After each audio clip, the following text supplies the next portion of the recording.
नमस्कार मंडळी, श्री स्वामी समर्थ. स्वागत आहे तुमचे आपल्या स्वामी शक्ती या चॅनलवरती. बघा, आपल्यापैकी असंख्य लोकांच्या आयुष्यात जर सर्वात मोठी कुठली समस्या असेल तर ती म्हणजे शत्रुबाधा. तुम्ही असाल किंवा मी असेल, आपल्यापैकी प्रत्येक व्यक्तीच्या आयुष्यात एक तरी शत्रू असतो. आपण महिला घरामध्ये असलो, आपण जरी हाऊसवाईफ असलो तरी कित्येक वेळा शेजारच्या बायका आपल्याला त्रास देतात. कित्येक वेळा आपल्याच घरातले लोक आपल्याला त्रास देतात. आपण ऑफिसमध्ये जातो, बऱ्याच वेळा आपला बॉस आपल्याला त्रास देतो. जे आपले कलीग असतात ते कलीग आपला अपमान करतात. आपला व्यवसाय छोटा मोठा, अगदी छोटी टपरी असेल किंवा मोठं एखादं शॉप असेल तर आजूबाजूचे लोक आपल्याला ना खूप त्रास देतात, टॉर्चर करतात. म्हणजे तुम्ही कुठे पण जा, तुम्ही घरात राहा, घराच्या बाहेर पडा किंवा कुठेही जा, तुमचे शत्रू असतात. बऱ्याच वेळा अमावस्या आणि पौर्णिमेला आपल्या घराच्या बाहेर उतारे केले जातात. आपण चांगलं काय केलेलं काही लोकांना बघवत नाही. एखादी नवीन वस्तू घेतली की त्यानंतर फासे उलटे फिरायला लागतात. घरात दारिद्र्य येतं, घरामध्ये पैसा टिकत नाही, आजारपण वाढतं, कलह होतात. बघा, कित्येक लोकांच्या आयुष्यात समस्या असतात. बऱ्याच वेळा आपल्याला आपला शत्रू माहिती असतो, बऱ्याच वेळा आपल्याला आपला शत्रू माहिती नसतो. तुम्हाला तुमचा माहिती असणारा शत्रू असेल किंवा माहिती नसणारा शत्रू असेल, अगदी कुठलाही शत्रू असेल, जर तुम्हाला त्याला तुमच्या आयुष्यातून दूर करायचं असेल, जो कोणी तुम्हाला त्रास देतोय त्याला तुम्हाला त्याची जागा दाखवून द्यायची असेल, तर आज या व्हिडिओमध्ये मी तुम्हाला अत्यंत महत्त्वपूर्ण असा एक उपाय सांगणार आहे. कुठल्याही शनिवारी, तुम्हाला नाही शनिवारी शक्य तर एरवी कुठल्याही दिवशी तुम्ही हा उपाय करू शकता. या उपायाने तुमच्या आयुष्यात असणारी कितीही मोठी शत्रुबाधा असेल तर ती दूर होईल. मी तुम्हाला 2 उपाय सांगणार आहे. तुम्ही दोघांपैकी कुठलाही एक करा. तुम्हाला शक्य असेल तर अगदी दोघांपैकी तुम्ही 2 करा. पहिल्या उपायासाठी तुम्हाला लागणार आहे पाणी. आपल्या घरामध्ये पाणी असतं. एक ग्लास घ्यायचा आहे, त्याच्यामध्ये शुद्ध पाणी घ्यायचं आहे. त्यामध्ये तुम्हाला काळे थोडेसे तीळ, आपले जे काळे तीळ असतात, थोडे काळे तीळ घालायचे आहेत. त्यामध्ये 5 काळे मिरी तुम्हाला घालायचे आहेत. आणि यामध्ये तुम्हाला काळ्या मोहरीचं म्हणजे राईचं जे तेल असतं हे तेल घालायचं आहे. एक झाकण, अर्धा झाकण म्हणजे छोटा एक चमचा तुम्ही टाकलं तरीही चालेल. बघा, मोहरीचं तेल, काळं तीळ, पाणी, 5 काळे मिरी, हे सगळं ग्लासमध्ये घेऊन तुम्हाला कुठल्याही पिंपळाच्या झाडाजवळ जायचं आहे.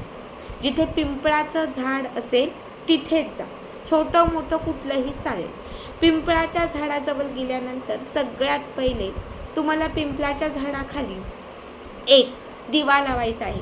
शक्यतो तुमच्याकडे जर राईचं किंवा तिळाचं तेल असेल तर तुम्ही ते घेऊन जा आणि तिथे जाऊन राईच्या किंवा तिळाच्या तेलाने छान दिवा लावा. दिवा लावल्यानंतर जे आपण तीर्थ तिथे घेऊन गेलेलो आहोत, म्हणजे पाण्यामध्ये ज्या वस्तू घालून घेऊन गेलेलो आहोत, ते पिंपळाच्या झाडाला घालायचं. फक्त पिंपळाच्या झाडाला ते घालत असताना, म्हणजे ते अर्पण करत असताना, पिंपळाच्या झाडाला ते चढवत असताना तुमच्या शत्रूचं नाव घ्यायचं. जो कोणी तुम्हाला त्रास देतो त्याचं नाव घ्यायचं. नाव माहिती नसेल तर शत्रुबाधा शत्रुबाधा शत्रुबाधा शत्रुबाधा फक्त एवढंच म्हणायचं. अर्पण करून झाल्यानंतर पिंपळाच्या झाडाला 3 वेळा प्रदक्षिणा घालायच्या. किती? 3 वेळा. 3ही वेळा प्रदक्षिणा घालत असताना मी तुम्हाला मंत्र सांगते, तो मंत्र म्हणायचा. खूप साधा सोपा मंत्र आहे, व्यवस्थित ऐका. ह्रीं क्लीं सर्व सर्व शत्रू नाशाय स्वाहा. ह्रीं क्लीं सर्व सर्व शत्रू नाशाय स्वाहा. ह्रीं क्लीं सर्व शत्रू शत्रू नाशाय स्वाहा. ह्रीं क्लीं सर्व शत्रू शत्रू नाशाय स्वाहा. ह्रीं क्लीं सर्व शत्रू शत्रू नाशाय स्वाहा. फक्त हा मंत्र तुम्हाला 3 वेळा म्हणायचा आहे. त्या पिंपळाच्या झाडाला तुम्हाला प्रदक्षिणा घालायच्या आहेत आणि त्याच्यानंतर तुम्हाला पिंपळाचं एक पान तोडायचं आहे. खाली गळलेलं पान असेल तर तुम्ही ते उचललं तरीही चालेल किंवा एखादं पान तुम्ही तोडा. हे तोडलेलं पान आपल्या घरी घेऊन या आणि हे पिंपळाचं पान जे आहे त्या पानावरती हळदीने तुमच्या शत्रूचं एक नाव लिहा. पुन्हा एकदा त्या पिंपळाच्या पानावर आपल्या शत्रूचं नाव लिहा. आणि आता हे पिंपळाचं पान बघा, ज्या दिवशी हा उपाय केला त्याच दिवशी हे पिंपळाचं पान शत्रूचं नाव लिहून तुम्हाला तुमच्या घराच्या दक्षिण दिशेत ठेवायचं आहे. कारण दक्षिण दिशा ही शत्रुबाधा दूर करणारी दिशा आहे. आता हे पान तुम्हाला तेवढे दिवस तुमच्या घरात ठेवायचं आहे जेवढे दिवस तुम्हाला तुमचा शत्रू दूर गेल्यासारखं वाटत नाही.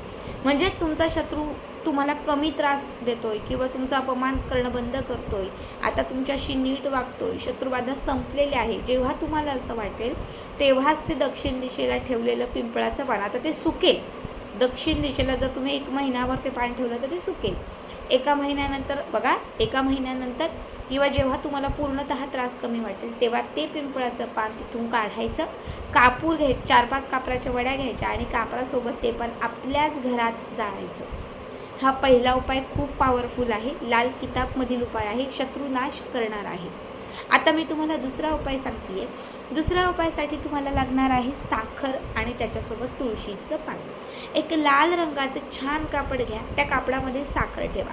एवढी तरी साखर त्याच्यामध्ये ठेवायची, म्हणजे अर्धा मूठ साखर त्यामध्ये ठेवायची आणि साखरेच्या वरती 2 तुळशीची पानं ठेवायची. तुळशीची पानं ठेवत असताना 2ही तुळशीच्या पानावरती पुन्हा एकदा हळदीने, ओली हळद म्हणजे हळदी थोडं पाणी घाला, ओली करा. ओल्या हळदीने 2ही तुळशीच्या पानावरती आपल्या शत्रूचं नाव त्याच्यावरती पुरत नसेल तर फक्त तुम्ही त्याचं पहिलं अक्षर लिहा. आता समजा माझा शत्रू आहे सोहम, तर तुम्ही त्याच्यावरती स लिहा. 2ही पानावरती स लिहा. समजा माझं शत्रू आहे मयूर, तर तुम्ही त्याच्यावरती म लिहा. समजा तुमचा शत्रू असेल तुमची सासू, जिचं नाव असेल अंकिता, तर तुम्ही त्याच्यावरती अ लिहा. तुमची मैत्रीण तुम्हाला त्रास देते, तिचं समजा नाव असेल गौरी, तर तुम्ही त्याच्यावरती ग लिहा. म्हणजे जे पहिलं अक्षर असेल ते फक्त तुम्हाला त्या तुळशीच्या 2ही पानांवरती हळदीने लिहायचं आहे. 2ही पानं जी आहेत ती त्या साखरेवरती ठेवायची आहेत. साखर आणि तुळशीची 2ही पानं लाल कापडामध्ये छान तुम्हाला बांधायची आहे, म्हणजे पोटली तयार करायची आहे. आणि ही तयार केलेली जी पोटली आहे ही घेऊन तुम्हाला हनुमानाच्या मंदिरात जायचं आहे. हनुमानाच्या मंदिरात गेल्यानंतर तयार केलेली ही पुरचुंडी पोटली हनुमानांच्या चरणांजवळ ठेवायची आहे. इच्छा व्यक्त करायची आहे, शत्रुबाधा दूर होण्यासाठी प्रार्थना करायची आहे, हनुमानांना नमस्कार करायचा आहे आणि मग त्याच्यानंतर ती पोटली तिथे सोडून घरी यायचं आहे. तुम्ही मंगळवार, शनिवार शक्यतो हा उपाय करा. नाही एरवी दिवशी केलात तरी तिथून तुम्हाला 7 दिवस करायचा आहे. समजा शनिवारी केलं तर दुसऱ्या दिवशी पुन्हा त्याच वेळात पुन्हा लाल छोटं कापड, साखर, 2 पानं, त्यावरती शत्रूचं पहिलं अक्षर लिहायचं. पुन्हा इच्छा व्यक्त करून 7 वेळा इच्छा व्यक्त करून 7 वेळा हनुमान चालीसा म्हणून हनुमानांना ते अर्पण करायचं. सलग 7 दिवस. सोमवारी करताय सोमवार, मंगळवार, बुधवार, गुरुवार, शुक्रवार, शनिवार, रविवार. मंगळवारी करताय मंगळवार, बुधवार, गुरुवार, शुक्रवार, शनिवार, रविवार, सोमवार. शनिवारी करताय ते शनिवार, रविवार, सोमवार, मंगळवार, बुधवार, गुरुवार आणि शुक्रवार. म्हणजे ज्या दिवशी तुम्ही कराल तिथून सलग 7 दिवस हा उपाय तुम्हाला रोज करायचा आहे. रोज कापड नवीन, रोज त्यामध्ये थोडीशी साखर आणि रोज त्याच्यामध्ये तुळशीची पानं. जर सलग 7 दिवस तुम्ही जर ही अभिमंत्रित पोटली जर हनुमानांना इच्छा व्यक्त करून हनुमान चालीसा म्हणून जर अर्पण केली, 7 दिवसांमध्ये तुम्हाला याचा 100% रिझल्ट येईल. कितीही मोठी असणारी शत्रुबाधा तुमच्या आयुष्यातून कायमची दूर होईल. खूप साधा, खूप सोपा उपाय आहे. नक्की करा आणि आजचा व्हिडिओ कसा वाटला कमेंट करा. श्री स्वामी समर्थ.